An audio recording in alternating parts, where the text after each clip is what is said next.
नमस्कार दोस्तों, सभी को नमस्कार। हम पढ़ रहे थे राजस्थान का भूगोल। राजस्थान का भूगोल, राजस्थान के भूगोल के बारे में जान रहे थे हम, यानी कि राजस्थान की भौगोलिक स्थिति, इसका नामकरण, विस्तार, अक्षांश, देशांतर, सीमा और जिला विस्तार, संभागीय विस्तार, इतनी चीजें हम इसके अंदर पढ़ चुके हैं। आज हम देखेंगे राजस्थान का भौतिक प्रदेश। राजस्थान के भौतिक प्रदेश बहुत ही महत्वपूर्ण टॉपिक है। भौतिक प्रदेश, भौतिक प्रदेश बहुत ही महत्वपूर्ण टॉपिक है, यानी कि पूरी ज्योग्राफी अगर 100% है तो उसमें से 20% ओनली भौतिक प्रदेश 20% है। अगर भौतिक प्रदेश कंप्लीट हो गई तो इनमें से अगर कोई एग्जाम के अंदर 20 क्वेश्चन आते हैं तो 10 क्वेश्चन भौतिक प्रदेश में से आए नहीं, ये कन्फर्म मान के चलो। तो आज हम भौतिक प्रदेश देख रहे हैं राजस्थान के। वो क्वेश्चन भी ऐसे हैं कि पीछे आए हुए मिलेंगे हमेशा ही, पीछे आए हुए मिलेंगे क्वेश्चन हमेशा ही। तो एक बार फिर सभी को नमस्कार और चलिए शुरुआत करते हैं राजस्थान के भौतिक प्रदेश की। भौतिक प्रदेश, पहले तो ये देखते हैं भौतिक प्रदेश बांटते क्यों, भौतिक प्रदेश बांटने क्यों पड़े। तो पढ़ने की दृष्टि से आसान हो जाए इसलिए भौतिक प्रदेश बांट दिए, ये डेफिनेशन है। पढ़ने की दृष्टि से आसान हो जाए, 100 रीतियां पढ़ जाए खातर भौतिक प्रदेश बांट दिया, या डेफिनेशन। इसकी डेफिनेशन की बात करें तो एक समान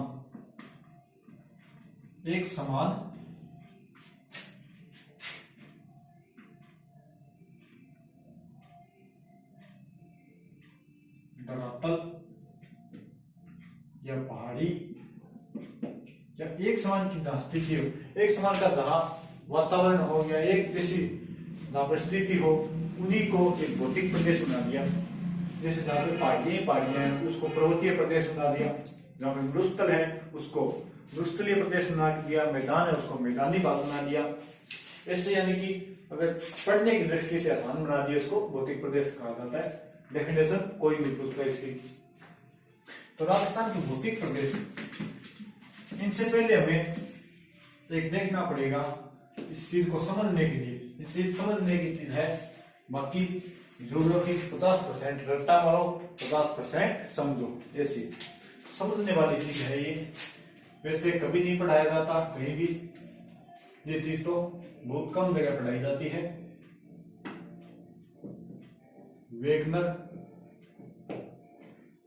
का महाद्वीपीय विस्थापन सिद्धांत, महाद्वीप विस्थापन सिद्धांत।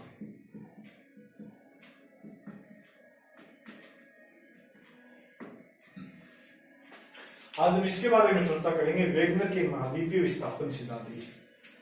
बहुतों ने तो, लगभग सभी ने, 90% ने तो आज वेगनर का नाम ही पहली बार सुना होगा, क्योंकि ये कहीं पे नहीं बताया जाता, कोई 100 में से 10% जगह बताया जाता है। वेगनर का महाद्वीपीय सिद्धांत, वेगनर एक साइंटिस्ट था जर्मनी का। वेगनर एक जर्मनी का साइंटिस्ट था।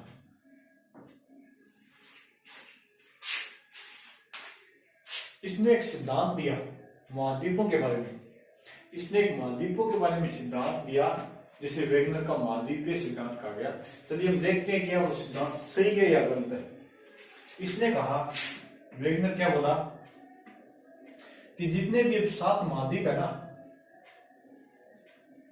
7 महाद्वीप, ये सभी को अगर मिला दिया जाए, या कभी बहुत समय पहले ये सभी एक समान जुड़े हुए थे, यानी कि 7 महाद्वीप एक समान जुड़े हुए थे। आज भी यदि इनको मिला दिया जाए सभी को तो वापस ये गोला तैयार हो जाएगा, भूमंडल का एक गोल भाग तैयार हो जाएगा। ये कहा था वेगनर ने कि आज अगर 7 महाद्वीप को मिला दिया जाए तो ये ऐसे फिट हो जाएंगे कि वापस एक भूमंडल का, धरातल का गोला तैयार हो जाएगा। इस बात को देखते हैं कि सही है तो चलो इस बात को समझाने के लिए वेगनर वेगनर जर्मनी का एक वैज्ञानिक था, भूवैज्ञानिक था। इसने कहा कि सबसे पहले एक गोल धरातल था, बड़ा बनाता एक गोल धरातल का भाग था, सभी महाद्वीप आपस में जुड़े हुए थे। इसका नाम था पेंजिया। इसका नाम दिया इसने पेंजिया। कब की बात है? पर्मोकार्बोनिफेरस युग की।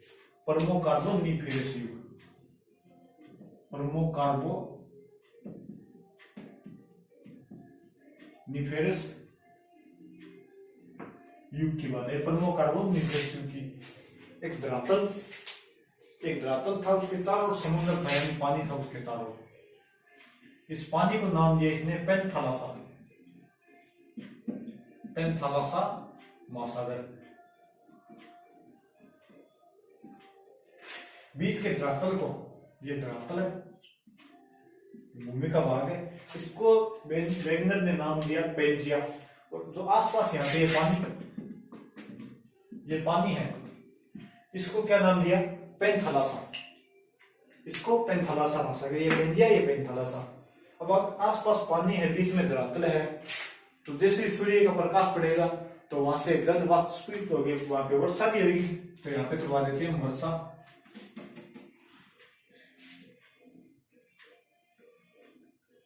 ये पेंथालासा, और यहाँ पे वर्षा करा देते हैं।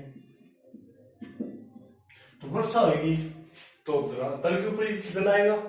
तो चलिए आगे देखें। ये वही अपना धरातल, ये पेंथालासा,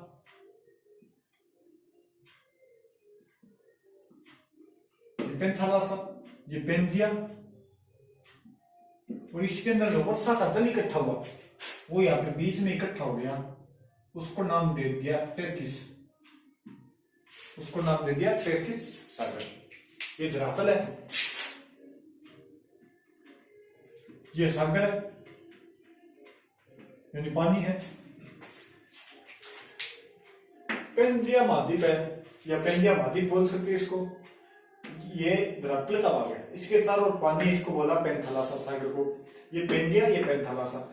वाष्पित हो गई, वर्षा हुई तो इसके पेंजिया के बीच में पानी इकट्ठा हो गया, इसको बोल दिया टेथिस सागर। तो सबका सुना हुआ। अब इसके बीच में पानी हो गया, साइड में पानी है, तो धीरे धीरे यहां से ऐसे पानी घुसना शुरू हो गया, और ये 2 अलग भागों में बंट गया। यहाँ पे बनाता हूं, ये सारा पानी, और ये था अपना पेंजिया, इसके बीच में टेथिस, और यहां से पानी घुसना शुरू हो गया ऐसे। इसको 2 भागों में बांट दिया। फिर यहां से ऐसे पानी घुसा, इसको भी 2 भागों में बांट दिया। एक का नाम रखा गया, इसका नाम रखा अंगारा लैंड,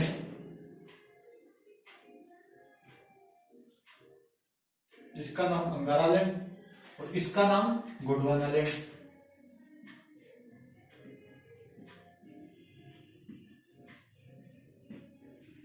ऊपर वाला अंगारा लैंड उत्तरी भाग, और दक्षिण भाग गोंडवाना लैंड हो गया।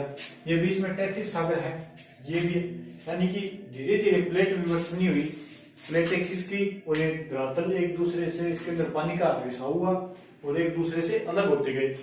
और इस धीरे धीरे लाखों वर्षों के बाद विश्व का ऐसा स्वरूप आया, 7 महाद्वीप बन गए और 4 महासागर तैयार हो गए। अब ये गोंडवाना लैंड और अंगारा लैंड हो गए। तो राजस्थान में, अपने इंडिया में देखें तो सिर्फ गोंडवाना लैंड के भाग है और टेथिस सागर के भाग है। ये तो सभी जानते हैं, पहले हिमालय की जो एक सागर हुआ करता था टेथिस सागर, प्लेटें आपस में टकराई तो वो भाग ऊपर निकल गया और समुद्र नीचे चला गया। तो ये रेगिस्तान वगैरह ये टेथिस सागर के भाग है। तो अगर एक हिसाब से देखें तो वेगनर का महाद्वीपीय सिद्धांत सही साबित होता है। यानी कि अगर आज भी इनको मिलाए, जहां पे देखना मैप के अंदर जैसे उत्तरी अमेरिका, दक्षिण अमेरिका को देखते हैं, तो ऐसे जहां पे ऐसे बाहर निकली भाग है, तो इधर वाला देखेंगे तो ऐसे अंदर निकला हुआ भाग मिलेगा, यानी कि ये फिट हो सकता है। इसको वापस फिट करके एक गोलाकृति बनाई जा सकती है। तो वेगनर का महाद्वीपीय सिद्धांत सही साबित हुआ। अब दिया कब वेगनर ने मादीप्य सिद्धांत, इसकी चर्चा करें।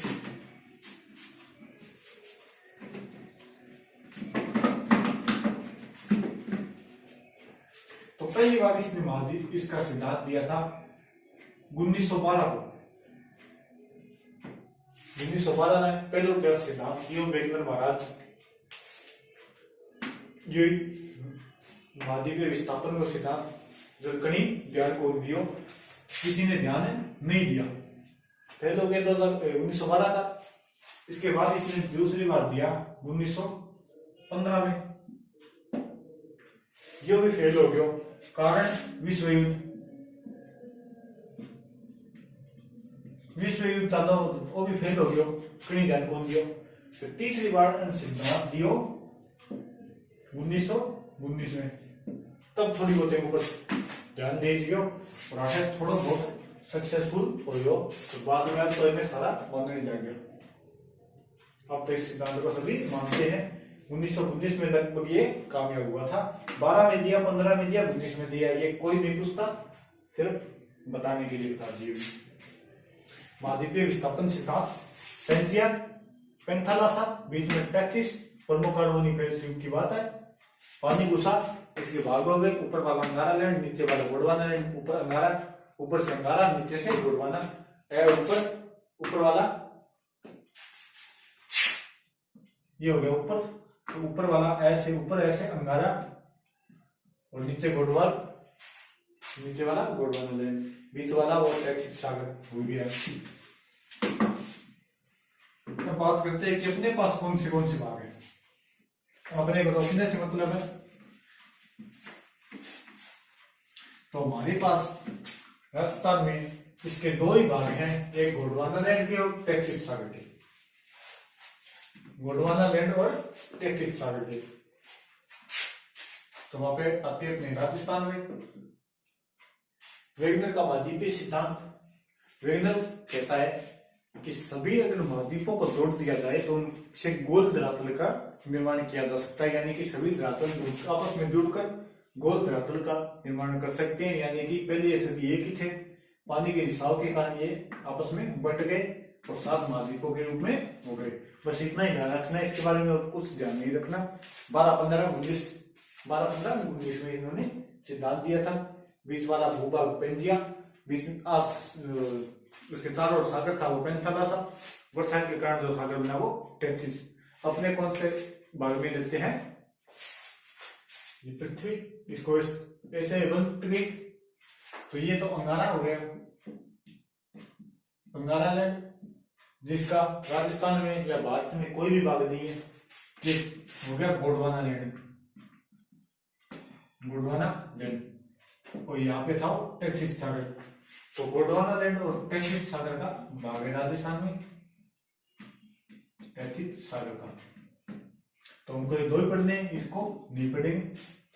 तो गोडवाना लैंड और टैक्सी सागर के भाग थे। तो राजस्थान की भौतिक प्रदेश पे आते हैं कि इससे पहले हमने इसको क्यों पढ़ा। तो राजस्थान के भौतिक प्रदेश,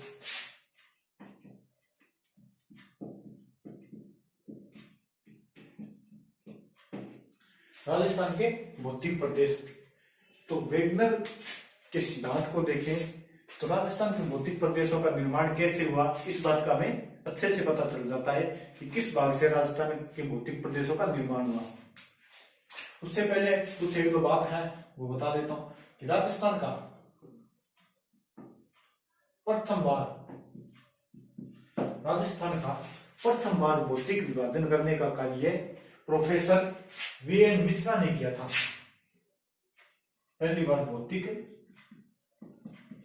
विभाजन का कार्य प्रोफेसर वीएन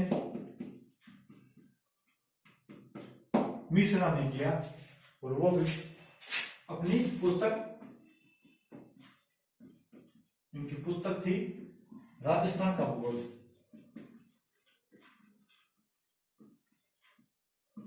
66 टू 68 के अंदर, 1966 से 68 के अंदर इन्होंने अपनी पुस्तक राजस्थान का भूगोल में पहली बार राजस्थान के भौतिक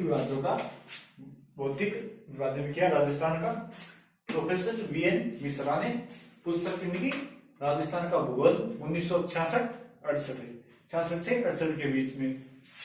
यानी कि राजस्थान का पहली बार भौतिक विभाजन, पहली बार राजस्थान में बांटने का काम प्रोफेसर वीएन मिश्रा करो अपनी पुस्तक दिवांगी राजस्थान का भूगोल कब किया 1966 से 68 के मध्य, 66 to 68। कितने भागा बांटे? 7 भागों में बांट दिया। आदर 4 ही मुश्किल होने लगे 7 पढ़ना तो क्या 7 भागों में बांट दिया। अगर 7 भागों की बात करा तो पश्चिमी शुष्क प्रदेश, अर्ध शुष्क प्रदेश, नदिया प्रदेश, अरावली प्रदेश, पूर्वी कृषि उद्योगी और दक्षिण कृषि और चंबल बीड़। कोई जरूरी को नहीं याद करना, सिर्फ बता दिया इतना ही बहुत है। एक बार और बताऊं, पश्चिमी शुष्क प्रदेश, अर्ध शुष्क प्रदेश, पश्चिमी शुष्क प्रदेश, अर्ध शुष्क प्रदेश, नदी प्रदेश, अरावली प्रदेश, पूर्वी कृषि भूमि, पूर्वी कृषि औद्योगिक भूमि, दक्षिणी कृषि प्रदेश और पठारी प्रदेश या चंबल बीड़ प्रदेश। दूसरी बार पहली बार बांट दिया प्रोफेसर वीएन मिश्रा ने 66 से 68 पुस्तक राजस्थान का भूगोल। दूसरी बार बांटने का कार्य किया जलवायु के आधार पर, जलवायु के आधार पर। किसने दूसरी बार बांटने का काम किसने किया? Doctor S K. सेन ने। एस.के. सेन ने 1968 में एस.के. सेन ने दूसरी बार जलवायु के आधार पर बांटने का काम किया 1968 के अंदर। इन्होंने राजस्थान को 3 भागों में बांटा, 3 भागों में बांटा। पहली बार किया प्रोफेसर वीएन मिश्रा ने 1966 से 68 पुस्तक राजस्थान का भूगोल। दूसरी बार किया एस.के. सेन ने 1968 में जलवायु के आधार पर 3 भागों में बांट दिया।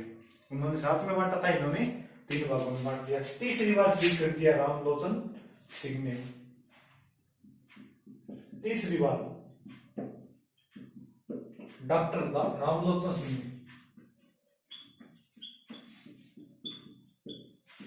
तीसरी बार डॉक्टर रामलोचन सिंह ने कर दिया 1971 के अंदर, 1971 में। 1971 में इन्होंने राजस्थान को 2 भागों में बांट दिया, सिर्फ 2 भागों में। ये और आप तो बढ़िया हो, 2 भागों में बांटा, ओनली 2 भागों में। पहली बार डॉक्टर वीएन मिश्रा ने, दूसरी बार एस.के. सेन ने, तीसरी बार रामलोचन सिंह ने। पहली बार 7 भागा बांटे, दूसरी बार थोड़ा नीचा है, तीसरे के ठीक ठाक आ गया, 2 आ गया। एक बार तो अपना बढ़िया को लग गया। पहली बार 66 to 68, दूसरी बार 68, तीसरी बार 71 के अंदर। इब चला आपा साहित्यिक भाषा, साहित्यिक शब्दावली के अंदर राजस्थान में 3 भाग में बांटे गए। भौतिक विभाग 3 भौतिक भाग में बांटे गए। कौन सा है देखा? साहित्यिक शब्दावली में,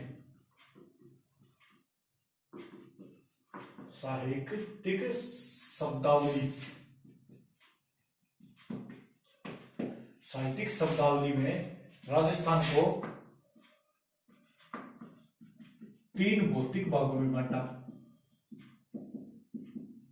3 भौतिक भागों में बांटा गया है। वे कौन सा है? नंबर 1 मरु, नंबर 2 माल, वो माल दूसरा है, थोड़ा ध्यान दीजिए। नंबर 3 मुरु माल और मेरू, मुरु माल मेरु, मरुमाल मेरु, मरु यानी मरुस्थल, मरुभूमि मरुस्थल, माल यानी कि पठार, जो ज्योग्राफी और माल है। और ये हो गया मेरु यानी पर्वत, मरु माल मेरु, मरु माल मेरु, मरुस्थल पठार और पर्वत, मेरु पर्वत, माल पठार और मरु मरुस्थल। 3 भागों में साहित्यिक शब्दावली के अंदर राजस्थान के भौतिक प्रदेशों को 3 भागों में बांटा गया। अब आते हैं मेन टॉपिक उच्चावच के आधार पर। अगर पूछ ले राजस्थान को कितने भौतिक प्रदेशों में बांटा गया, सीधा एक क्वेश्चन आ जाए, या उच्चावच के आधार पर आ जाए, या पूछ ले सीधे राजस्थान के भौतिक प्रदेश तो 4 उच्चावच, उच्चावच के आधार पर भौतिक प्रदेश वो है 4 भौतिक प्रदेशों में बांटे हुए है। ये 4 भौतिक प्रदेश अपन बढ़िया तरीकों पढ़ना है। तो ये पहला कौन सा हो गया, उत्तर पश्चिमी मरुस्थल, उत्तर पश्चिमी मरुस्थल। 2 अरावली प्रदेश,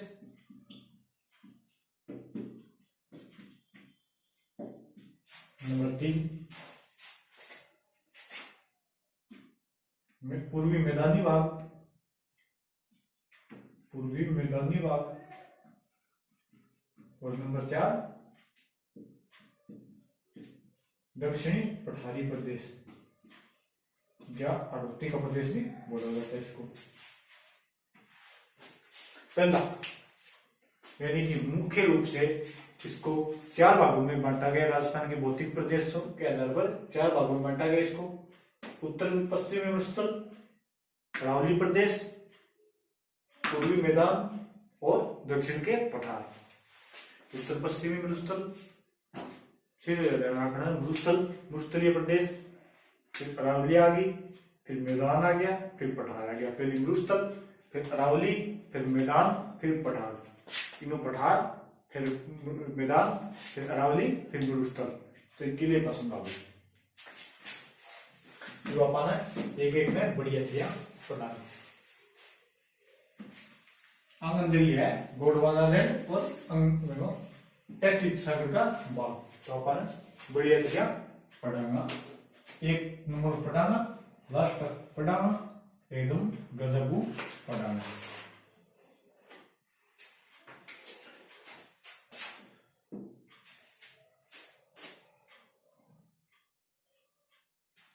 थोड़ा मैप में भा दू, बढ़िया से बनवा दू।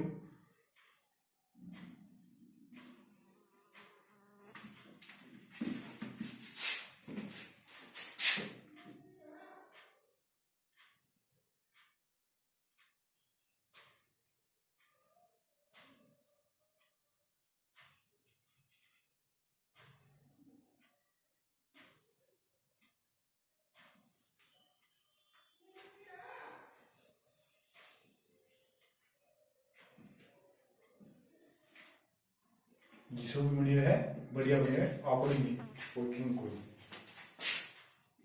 राजस्थान नॉर्थ, साउथ, ईस्ट और वेस्ट। अब सभी ने पता है कि मरुस्थल को भाग यो है, क्योंकि है मरुस्थल या अरावली, गजबोना रावली, जो बीच में गयो मैदानी, अरियो पठारी।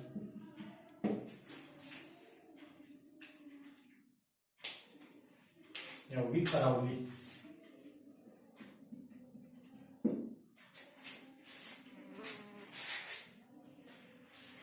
उत्तर पश्चिम का मरुस्थल यो है, उत्तर पश्चिम को मरुस्थल सारो। फिर आगे अरावली, फिर आ गया मैदानी भाग और लास्ट में आ गया पठारी। इन्होंने डाला तो पठारी, मैदानी, अरावली, भूस्थल।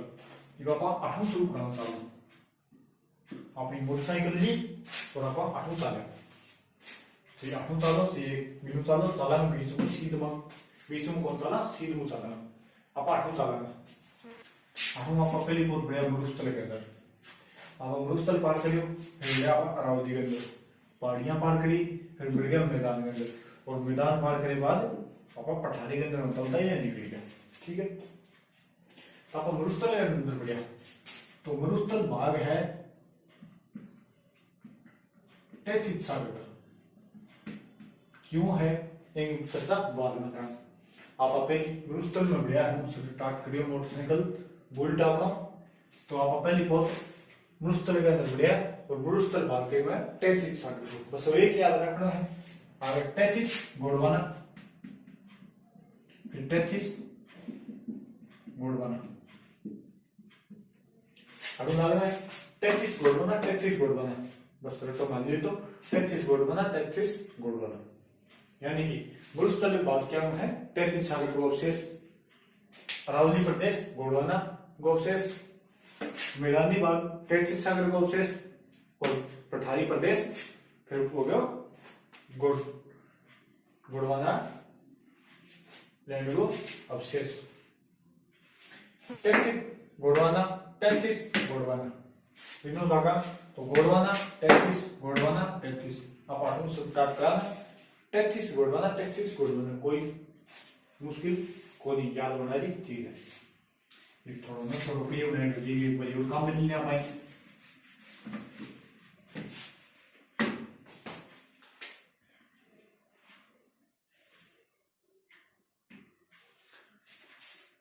मरुस्थल या अरावली यो मैदान और यो पठार।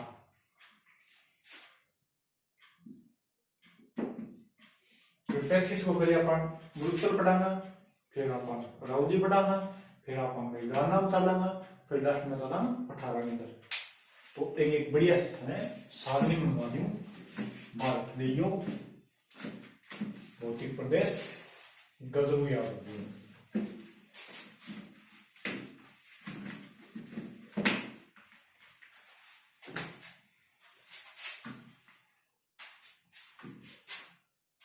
ये हो गया भौतिक प्रदेश।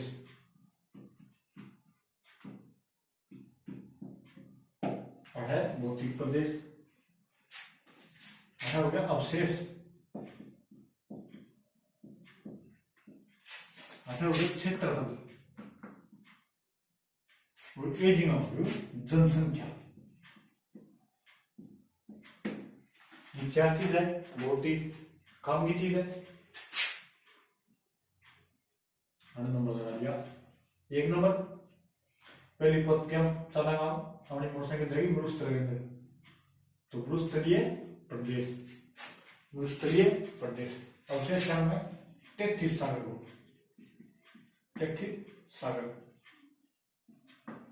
क्षेत्रफल है राजस्थान की बात करें हम राजस्थान का क्षेत्रफल है 61.11%। राजस्थान का क्षेत्रफल वो मरुस्थल कितना है 61.11%। जनसंख्या निवास करेंगे अंदर 40% जनसंख्या 61.11% क्षेत्रफल टेथिस सागर को अवशेष और मरुस्थलीय प्रदेश। नंबर 2 पे आएगा अरावली।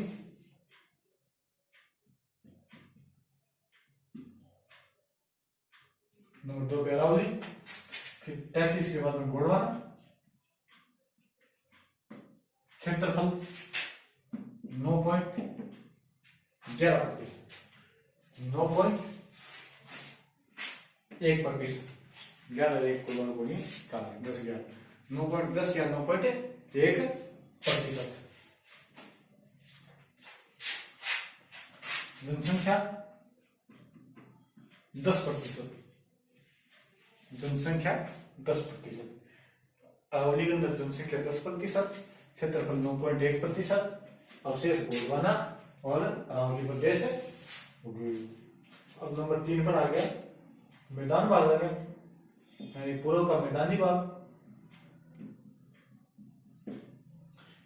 अवशेष 33 गो, क्षेत्रफल 23.3, जनसंख्या 39%। गोंडवाना के बाद में 23.3%, यहाँ पे 39%। सबसे ज्यादा जनसंख्या इसी में निवास करती है। यहीं पे सभी नदियां है, सभी फसलें होती है, तो सबसे ज्यादा जनसंख्या यहीं पे निवास करती है।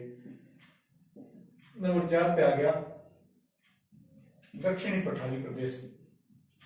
दक्षिणी पठारी प्रदेश, अवशेष 33, गोंडवाना 33, गोंडवाना आएगा। गोंडवाना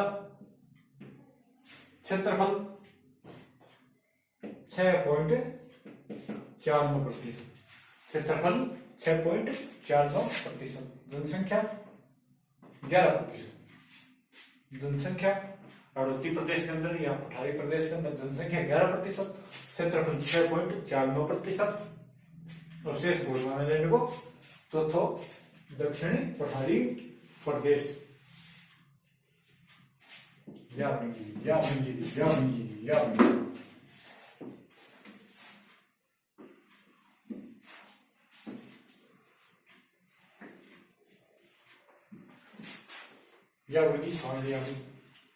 एक बार दोबारा रिपीट मारा, बढ़िया रिपीट मारा। पहले भौतिक प्रदेश है मरुस्थलीय प्रदेश, ये कोड दो। पहले भौतिक प्रदेश मरुस्थलीय प्रदेश या उत्तर पश्चिम का मरुस्थल या थार का मरुस्थल, जो भी बोल रहे हो, कई नाम है ना, थली भी बोल दीजिए, भारत को महान मरुस्थल भी बोल लीजिए, अगर चर्चा कराने बात आ गई। पहले रेगिस्तान भी बोल लीजिए, रेगिस्तान या मरुस्थल। अवशेष 33 सागर को क्यों है ये चर्चा कराना भी आप। 33 सागर को, क्षेत्रफल 61.11%, सबसे ज्यादा क्षेत्रफल के अंदर 61.11%, जनसंख्या 40% निवास करे। दूसरे भौतिक प्रदेश है अरावली, अवशेष गोंडवाना लैंड को, क्षेत्रफल 9.1% और जनसंख्या 10%। तीसरा मैदानी वन, अवशेष 33 सागर को, क्षेत्रफल 23.3% और जनसंख्या 39%। सर्वाधिक जनसंख्या निवास करती है मैदानी भाग में। तो दक्षिण पठारी प्रदेश, गोंडवाना लैंड को, अवशेष 6.11% जनसंख्या निवास करे। ये आप एक एक में पढ़ा बढ़िया किया। तो पहले आपको पढ़ाना मरुस्थल में, पहले आप मरुस्थल में पढ़ाना, वो भी बढ़िया करिया, एकदम स्लोली ध्यान देगी, बढ़िया चलेगी।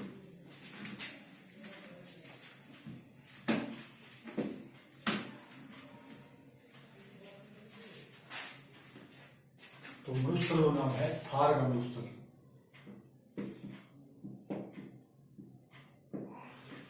जो राजस्थान में फैलिया है, इनका नाम है थार का मरुस्थल। थोड़ी चर्चा कर लिया, इन्हें अलग चर्चा कर लिया। विश्व का सबसे बड़ा मरुस्थल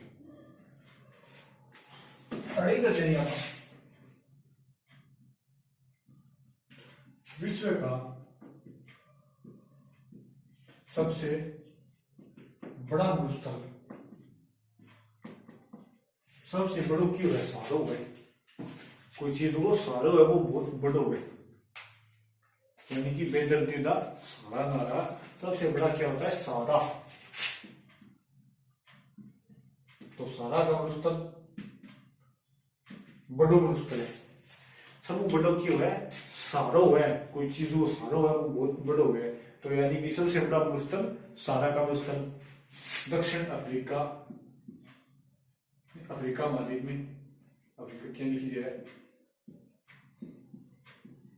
अफ्रीका महाद्वीप के अंदर है। सबसे बड़ा, विश्व का सबसे बड़ा मरुस्थल, यानी कि सबसे बड़ो क्यों है? सारो है, तो सारा का मरुस्थल अफ्रीका महाद्वीप के अंदर है। अगर इन क्षेत्रफल की बात करा तो 84 लाख वर्ग किलोमीटर कई देशों अंदर फैले हुए। 84 लाख है वर्ग किलोमीटर एवं सारा मरुस्थल को क्षेत्रफल है। कई देशों अंदर फैले हुए। एक बार आदमी चल जाए तो वापिस आने को आस छोड़ दियो थी। ईश्वर खतरनाक है, कोई कोई मील लो पोस्ट तक है, कोई गांव छोड़ मानस से दिखाई कौन दे, ये तो खतरनाक मरुस्थल है। तो विश्व का सबसे बड़ा मरुस्थल सहारा का मरुस्थल अफ्रीका महाद्वीप के अंदर है। एशिया का सबसे बड़ा मरुस्थल आप एशिया की बात करानी, एशिया का सबसे बड़ा मरुस्थल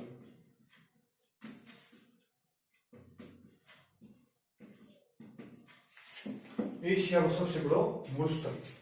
तो एशिया में पाना गोभी खोदने में बहुत ऊंचा है, लोग बहुत भी जल्दी खोद दिया आप एशिया के अंदर।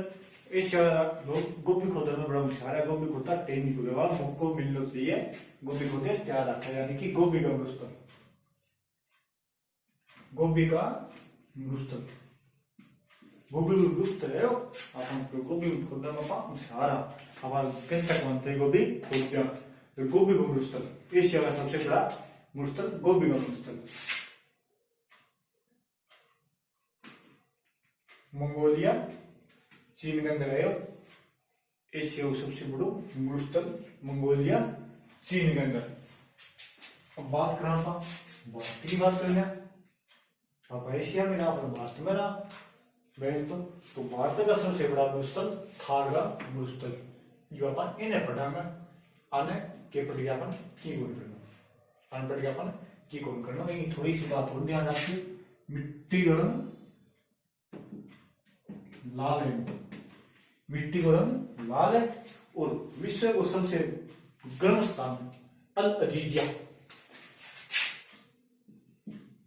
अल अजीजिया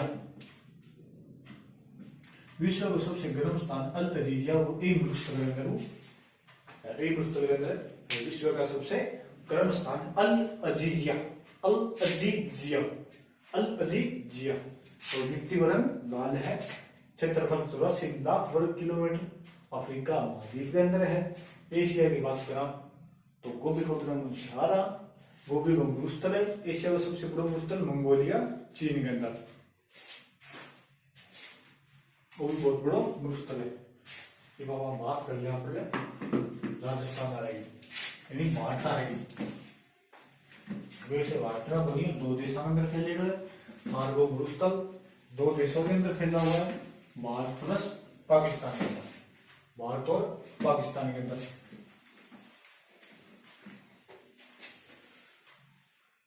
तो आप बात करा थार के मरुस्थल की, थार का मरुस्थल दो देशों में, दो देश कौन सा भारत व पाकिस्तान में। और भारत के अंदर कीजिए रेगिस्तान, रेगिस्तान या मरुस्थल या जो भी आप बोला पर मेन रेगिस्तान बोली थी। और पाकिस्तान को काम डंगा को नाम डंगा, तो इन पाकिस्तान के अंदर क्या कीजिए चोलिस्तान, ना काम डंगा ना नाम डंगा। भारत के अंदर थार के मरुस्थल में कीजिए रेगिस्तान, पाकिस्तान में कीजिए चोलिस्तान, ठीक है। भारत में रेगिस्तान, पाकिस्तान में चोलिस्तान, दो नाम है वही। तो भारत और पाकिस्तान दोनों अंदर फैले गए। अगर एक कुल क्षेत्रफल की बात करा, थार के मरुस्थल का कुल क्षेत्रफल की बात करा तो वो है इतना वर्ग किलोमीटर, कितना 265 2,65,000 वर्ग किलोमीटर, 2,65,000 वर्ग kilometre total. Bharat plus Pakistan के अंदर इसके क्षेत्रफल की बात करें थार के मरुस्थल की तो 2,65,000 वर्ग किलोमीटर, 2,65,000 वर्ग किलोमीटर भारत प्लस पाकिस्तान के अंदर थार का मरुस्थल। ये पापा ने थोड़ी भारत के अंदर बात कर लिया, पाकिस्तान के अंदर चोलिस्तान, भारत के अंदर रेगिस्तान के नाम बता दीजिए। और भारत के अंदर स्थापन तो भारत का मतलब है, पाकिस्तान आप पढ़ो दृढ़ मां ऊपर पढ़ो दगड़, तो भारत के अंदर क्षेत्रफल है 2,33,000 वर्ग किलोमीटर। यानी कि थार में मरुस्थल को भारत के अंदर कितना क्षेत्रफल है 2,33,000 वर्ग किलोमीटर। 233 वर्ग किलोमीटर, 2,33,000 वर्ग किलोमीटर कुल क्षेत्रफल पूछ ले। पहली बात तो पूछे ही नहीं जाए, आज तक तो कभी पूछे तो कोई नहीं भारत प्लस पाकिस्तान को, फिर भी पूछ ले तो आप ध्यान रखो 2,59,000 वर्ग किलोमीटर।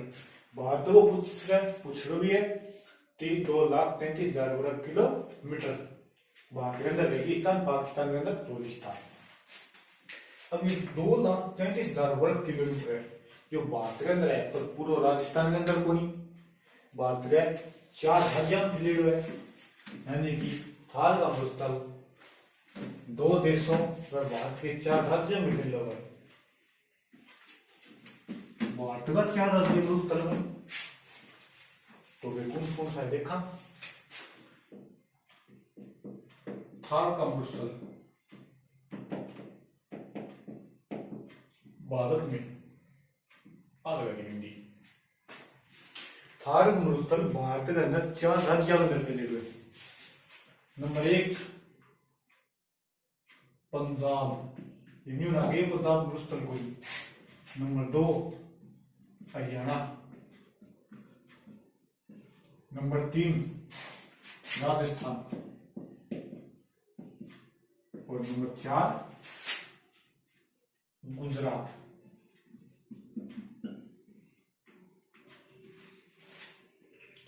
अब बहुत से लोग बोले पंजाब तो मरुस्थल को नहीं, तो मरुस्थल ही है पंजाब एक प्रकार को।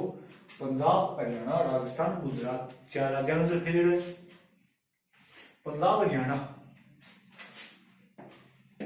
अंदर की है कि नरम सिंचाई होने लगी, एक कारण ये मरुस्थल पर को लागू कोनी जमा सुधार के बढ़िया खेती वेती करने लग गया, बढ़िया हरियाली होगी, नरम पानी लगने लग गयो, तो एक कारण के मरुस्थल पर लागे कोनी। जो राजस्थान का गंगानगर या हनुमानगढ़, राजस्थान के नार लेखा तो गंग नहर, तो बाकी कई नहर, चिलमुख नहर, तो ये सब हनुमानगढ़ गंगानगर में आवे, तो ये मरुस्थल पर लागे कोनी। हरियाणा के सिंचाई तो हरियाणा पर ही लागे, मियाँ ही पंजाब हरियाणा के अंदर नहरों सिंचाई होने लगी, तो ये मरुस्थल पर लागे कोनी, बाकी ये मरुस्थल ही है। अरे कोई नदियां कोनी, अरे टिब्बा है, कोई नदियां कोनी, अरे सिर्फ नहरों में पानी लगे तो मरुस्थल ही है। राजस्थान को साधन बेलो है, गुजरात को कुछ भाग मरुस्थलीय है, गुजरात का भी कुछ भाग मरुस्थलीय है।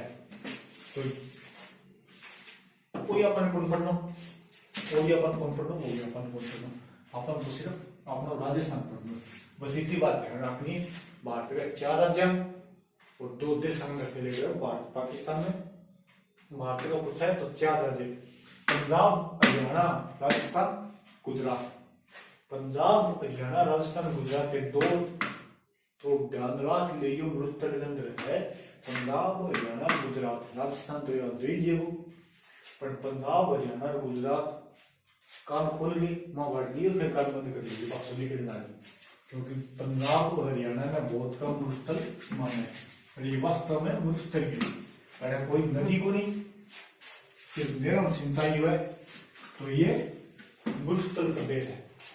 आप भारत के अंदर क्षेत्रफल देखियो 2,33,000 वर्ग किलोमीटर, तो ये 4 राज्य के अंदर फैले हुए। अपन राजस्थान को पढ़ना है, तो अपन राजस्थान के अंदर क्षेत्रफल है 1,75,000 वर्ग किलोमीटर। यानी कि राजस्थान के अंदर थार में मरुस्थल को क्षेत्रफल है 1,75,000 वर्ग किलोमीटर। टोटल क्षेत्रफल है 2,33,000 वर्ग किलोमीटर। राजस्थान के अंदर है 1,75,000 वर्ग किलोमीटर। यो पूरा मान लिया 100%। अब समझने की चीज है, ध्यान लगा के समझियो, आठम बहुत बार क्वेश्चन आवेगी है। वो अपना 100% मान लियो, तो यो होती है वो 58%। यानी कि भारत के अंदर जितना भी थार का मरुस्थल है, देखो राजस्थान के अंदर कितना प्रतिशत भाग है? 58%। 58%। और राजस्थान के अंदर 100% है, जो तो मान लीजिए 100% है। राजस्थान का क्षेत्रफल मान लियो 100%, वे अंदर यो है 61.11%। यानी कि डेफिनेशन समझाओ, पहले समझो। भारत के अंदर थारू मरुस्थल है 2,33,000 वर्ग किलोमीटर, यानी कि भारत के अंदर 100% मरुस्थल है 2,33,000 वर्ग किलोमीटर। यो पूरा हो गया 100% हो गया। एवं राजस्थान में 58% भाग है। राजस्थान के अंदर 58% भाग है, यानी कि टोटल भारत के मरुस्थल में से राजस्थान के अंदर 58% भाग है। समझ में आयो? भारत के अंदर 2,33,000 वर्ग किलोमीटर टोटल मरुस्थल है। एवं राजस्थान के अंदर 1,75,000 वर्ग किलोमीटर मरुस्थल है, यानी कि 58% हो गया। प्रतिशत काट के देख लियो, मैं कौन बताऊं था कि कोई लिख रहा, बाकी बता दिए था ने कितना हुआ है। यानी कि यो है नी, यो 1,75 यो 58% है 2,33 को।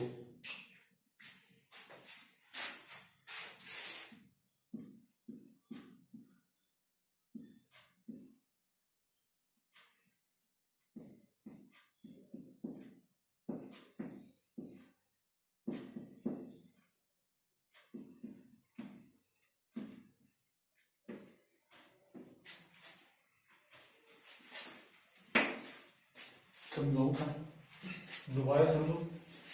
भारत को कुल मरुस्थल 2,33,000 वर्ग किलोमीटर, राजस्थान को 1,75,000 वर्ग किलोमीटर। ये 100% है, तो वो कितना प्रतिशत हो जाएगा? इसका ये कितना प्रतिशत हो जाएगा? 58%। और राजस्थान का क्षेत्रफल अगर देखा तो राजस्थान के क्षेत्रफल को यो 61.11% है। बिगड़े तो काट दियो।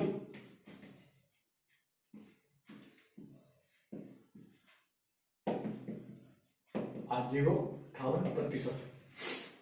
और राजस्थान का क्षेत्रफल 3,42,239 वर्ग किलोमीटर।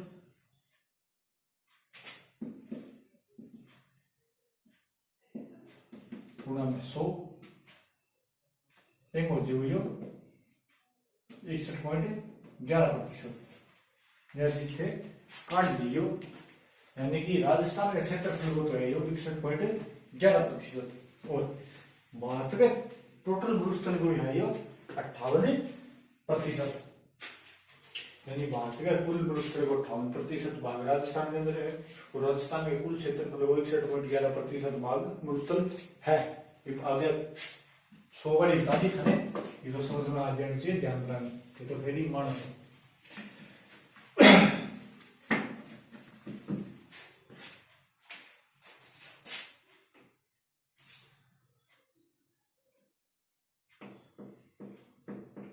भारत में 2,33,000 वर्ग किलोमीटर, राजस्थान में 1,75,000 वर्ग किलोमीटर की बात समझ में आगे समझ में।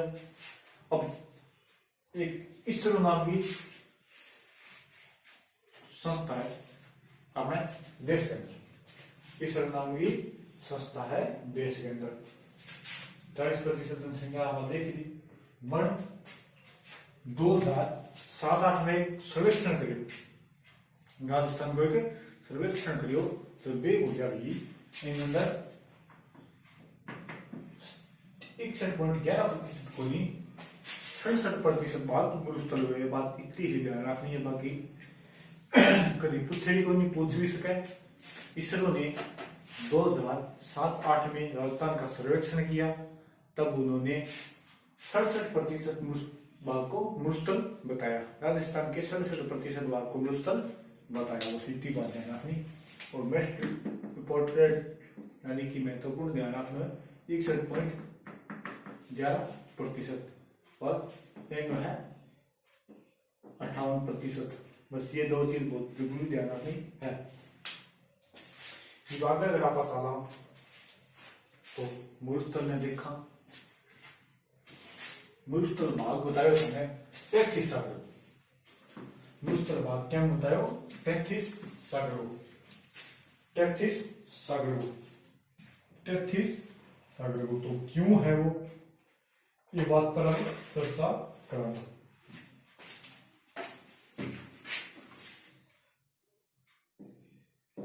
मरुस्थल, राजस्थान का मरुस्थल 33 सागर का अवशेष।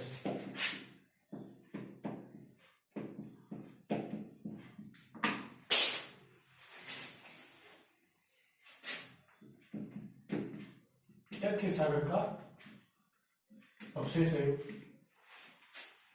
एक रीजन का सागर समुद्र की है खारो है, समुद्र की है खारो, यानी जो क्यों खारो। और मरुस्थल भी क्या है खारो है। मरुस्थल भी माटी खारी है, टिबा खारी देखियो करी खारा पाओगा, टिबा हमारी माटी खारी पाओगी। समुद्र भी खारो है। और दूसरा कारण कहीं अंदर झील है, झील या जो भी कोई नदी है विषम की है खारी। किसका व्यापक 33 सागर को अवशेष है, क्योंकि अपने दो ही है, एक गोडवाना है या 33 सागर अवशेष केस कहां पाए, सागरों को खाली खारा है तो खारा समुद्र है, तो केवल 33 सागर को अवशेष हो गया। एक बात को नहीं माना तो एक गांव है जोधपुर के अंदर, कुलदरा गांव। जोधपुर के अंदर एक कुलदरा गांव है, जैसलमेर में, सॉरी जैसलमेर के अंदर की गांव है कुलदरा गांव। वो एक वीरान गांव है, मैंने चर्चा पाई भी कुलदरा, जो कुलदरा गांव एक वीरान गांव है। तो 18 के करीब के दिल्ली यूनिवर्सिटी का कोई टावरिया एडा बे 18 खोजबीन करने लगा या घूमने लग गया, तो बाने के पाया हड्डी पाई, हड्डी और दांत पाए। टावरिया जो रंग लगे ले गया बाने, और ले जाके बाने चेक करिया, मांग निरीक्षण करियो, मांग पर खोज करी, तो बे हो जाए ये दांत क्या हड्डी और दांत क्या है गुल्लू हुए लगाई, यानी मछली का मान लिया हमने, पूरा मछली का दांत है। तो ये रेगिस्तान के अंदर मछली तो नामुन खाने को नहीं, देखने को नहीं, खाने को नहीं पाओगे। तो देखो और सर्वेक्षण करियो तो बोलिया या परमो कार्बन की फिर युग की है, यानी कि आज बहुत साल पहला नहीं है, लगभग 65,000 साल पहले, 65,000 साल पहले की परमो कार्बन की फिर युग की है हड्डी और दांत। सी कार्बन C14 पत्ती से पता चल जे भी C14, फिर C12, बाद में C10, यूं कार्बन घटता है कार्बन की संख्या। तो कोई साइंस को जो है वो आपको पता है ना, बढ़िया समझिए भी। एक कार्बन में 2 कार्बन जैसे 14 से 12 बार तो घटने में कितना साल लगे, बहुत ज्यादा टाइम लगे। मैं चीजों पता करियो। एक मछली का है परमो कार्बोनिफेरस युग का है, यानी कि बेटे में है समुद्र, तो और समुद्र भी कौन सा 33 सागर। तो आप केस का भी ये मरुस्थल है देखो 33 सागर को अवशेष है, जो मछली का अवशेष मिल गया वे खाने का 35 का 33 सागर को अवशेष है। और समुद्र सूखने की मरुस्थल बन गया। एक बात में नहीं माना तो एक गांव आवे, एक गांव क्या एक रामायण देखी होगी सभी ने, रामायण के अंदर ये मरुस्थल को बहुत बढ़िया करेंगे जिक्र हो गया। जो भारत, जो श्रीलंका, रामचंद्र जी है समुद्र विनती करे, बोले समुद्र महाराज मैंने रास्ता दे, समुद्र महाराज रास्ता दे। रामचंद्र की पूजा करे, समुद्र देव की पूजा करे, आराधना करे, भक्ति करे समुद्र महाराज की। अब समुद्र कौन जाए 2-3 दिन हो गया, 2 दिन हो गया, 3 दिन हो गया बैठा भूखा तीसा। अब समुद्र महाराज को नहीं आया, रामचंद्र जी ने 20 बोले लियाओ विरोध तीर और धनुष। धनुष पर अग्निबाण संधान करो और जी समुद्र का नहीं करो, समुद्र आयम सोरी कर तो आयो। बोले त्रय माम।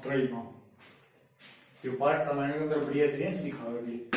बोले मैं 3 दिन हो गया उन्हें भूखा मरते ने प्रार्थना करते नहीं, जब को नहीं आयो वो तीजे दिखाता नहीं भी आ गयो, तो मैं तेने सुखाऊंगा। तो समुद्र बोलियो भी मेरी भी कोई मर्यादा है, मैं मेरी मर्यादा भंग करके आप उसको पर थाने समुद्र सुखाने की क्या जरूरत है। था नल नीलांगा 2 इंजीनियर या पूरा घुमाओ और जाओ थे। तो बोले वे तीरियों के घूमे। रामचंद्र जी बोले ये तीरियों के घूमे यू मैं चढ़ा रखा हूँ उसके ऊपर। इनमें एक बार अनुसंधान करने के बाद छोड़ना ही पड़ेगा, वापस नहीं ले सकता इसको। तब समुद्र महाराज थे वो मेरो ही पानी है चारों पास अगर और ये जगह राक्षस लोग रहे जो मेरे जल में प्रदूषित करे। तो तीर ये थे बड़े छोड़ दो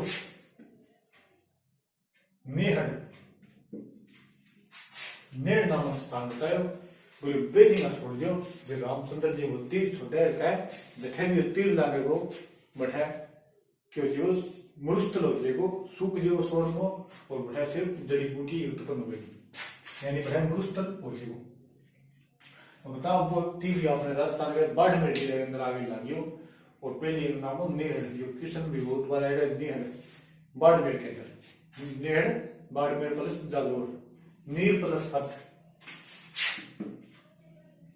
नीर प्लस हथ, यानी कि जो भाग कभी नीर यानी जल से भरा हुआ था वो नेहड़ बाड़मेर जालोर के अंदर।